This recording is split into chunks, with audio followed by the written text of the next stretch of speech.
The other week, my wife and I were having a conversation during a walk. Well, it was a walk with a purpose in mind, but it was still a walk.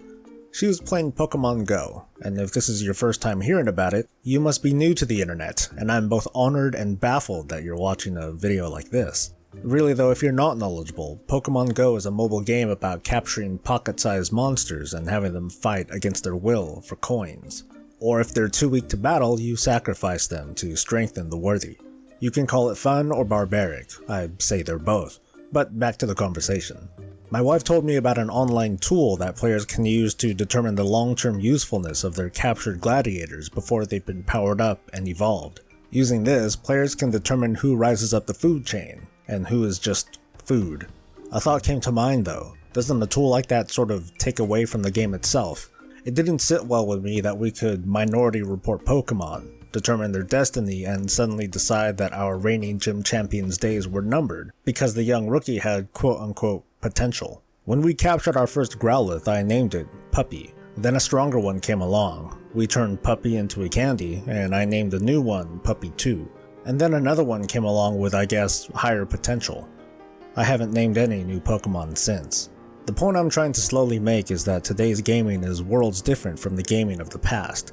The design of exploration, discovery, and emotional investment has been watered down by crowdsourced data analysis and lightning-fast access to information, thanks to the internet. Hey, it's Sol with news, opinions, and analyses, and I hope this doesn't come off as an old man lamenting about what real gaming should be. But I want to take a quick glance at how the approach to gaming and the dependence on guides has changed over the years. Video game magazines started back in the 80s with the likes of Computer and Video Games and Electronic Gaming Monthly. Personally, my first exposure to this began with the 16th issue of Nintendo Power featuring Maniac Mansion on its cover. Between its sponsored advertisements disguised as previews and entertaining comics were tips, tricks, and secrets. Classified information, if you will. For reasons lost to me, I also received a copy of the Final Fantasy Strategy Guide. I don't know why I got a guide for a game I didn't have in a genre that I wasn't interested in at the time, but that's not important. The guide was extensive, detailing drop locations, vendor prices, and boss strategies. It'd be much later before we'd see a guide to, say, the most optimal party comp, or a guide to a viable white mage playthrough. Publications like these only came out once a month per magazine, and not all games had or needed a strategy guide. Most games were more simple then. Like it always does though, the internet changed everything. One of the early entries to crowdsourced gaming information came with GameFAQs, a site that ironically isn't focused so much on facts from one subject matter expert, but complete guides and walkthroughs submitted by volunteers. Message boards there and elsewhere started springing up, allowing players to share information with each other like they couldn't previously. On a special note, let's jump to two games I hope you heard of, EverQuest and the World of Warcraft. The size and depth of these games are what almost literally created the modern gaming database systems that exist today. MMORPGs contain astounding amounts of data and information that couldn't be contained in a single post or wiki page.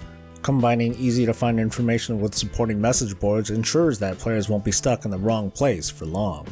And unlike EverQuest, World of Warcraft's designers open up large segments of their game data for add-ons, or mods that enhance the user experience, improve quality of life, and to some extent, assist in functions like combat.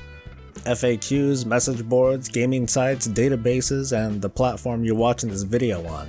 Access to information is more than just at our fingertips, it's become not unlike a public utility, a way of life. Does this in any way harm some of the thrill of gaming? If I were to argue yes, I'd cite how easy it is to run a Google search to address these moments of frustration, like a guide to a boss in Dark Souls 3, how to sleep with a certain someone in Mass Effect, or that one hard-to-find quest objective in your favorite MMO. So what's left when the answers are so easily presented for you?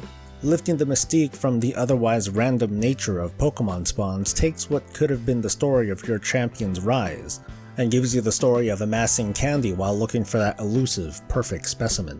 Instead, I think that the internet has made gaming better, because it has allowed a range of game types that are more complex for players who want the challenge, while at the same time create the foundation for players of all levels to gather and overcome challenges together.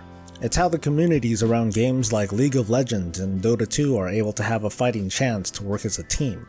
It's how large single-player games like The Witcher 3 or Dragon Age can be brief or more explorative at the player's leisure. Massive games like World of Warcraft have a living, breathing database to help new or long-absent players get into the game without feeling lost, even 12 years after its launch. The audience has simply gotten bigger. There are players who use no guides, videos, or forums, but there's always been a segment of the gaming community who needs answers faster than their patience allows. I'm a little sad knowing there's a chance that my wife may never find a perfect Growlithe that I can sneak in and give it a name. But that's her game to play, and it's no fun to tell others how we think they should enjoy their experience. The methodologies are different, but in the end, we all just want to have a good time. So go have one, and stay breezy.